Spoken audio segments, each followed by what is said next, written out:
There's about to be a new effort against legalizing marijuana. It's being led by retired Rhode Island Congressman Patrick Kennedy, son of the late Senator Edward Kennedy. The 8-term Democrat is taking aim at what he sees as knee-jerk support for marijuana legalization among his fellow liberals. Kennedy, a self-confessed former OxyContin addict, plans to unveil the efforts of the group that he's heading at a news conference Wednesday in Denver.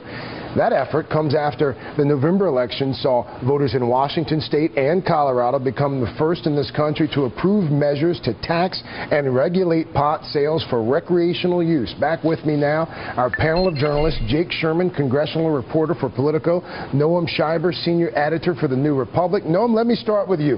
Legalization backers have argued that the so-called war on drugs launched in 1971 by former President Nixon has been an abject failure, that it hasn't stemmed marijuana use and has instead saddled otherwise law-abiding pot smokers with criminal records that keeps them from getting a good job. Are we witnessing a paradigm shift in this country with regards to decriminalization or even legalization?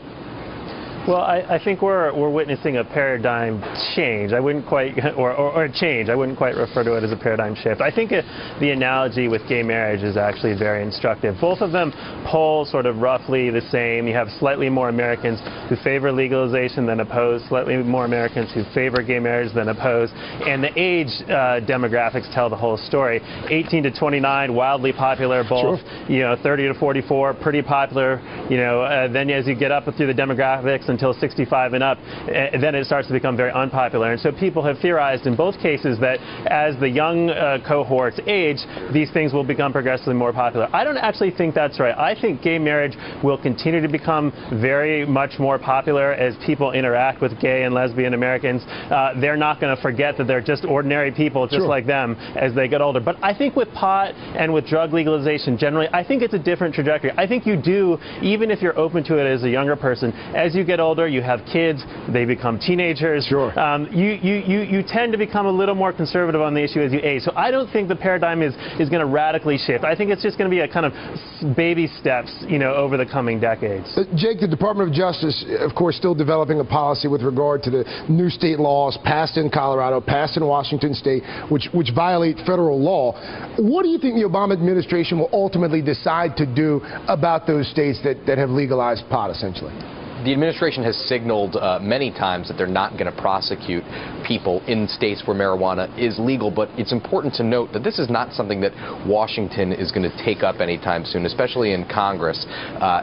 Republicans who are in control in the House see it as kind of going off on a tangent. They don't want to take this up. And it even splits Democrats, so it's not really an issue that you find a lot of unity on. So it's a long way from being an issue in Washington, in Congress. But the president's getting a lot of pressure on both sides of the equation, both to prosecute people who are illegally smoking marijuana and selling marijuana, and to not. So it's something that's a hairy issue right now that we don't really see any resolution to.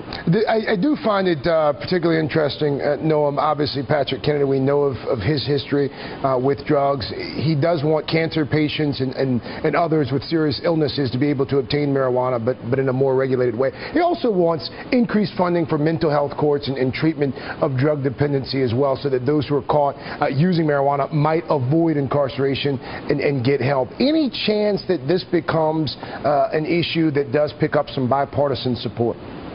Well, I think what will have support is this idea that we should, if we were to take further steps toward legalization, we should not just use it as an opportunity to save money. Obviously, the war on drugs is very expensive, and people argue that that money has been wasted. I think it would be a mistake, and I think there's probably a lot of political support for the idea that it would be a mistake just to try to take that money and refund it as tax cuts or something. I mean, you would want to, as former Representative Kennedy has suggested, redirect that money towards treatment, toward helping people who have had drug problems find jobs and reintegrate them into the mainstream. So I think that, to the extent that he's trying to accomplish that, I think it's a very healthy force in this debate. Politico's Jake Sherman, the New Republic's Noam Scheiber. Thanks to both of you. Do appreciate your time.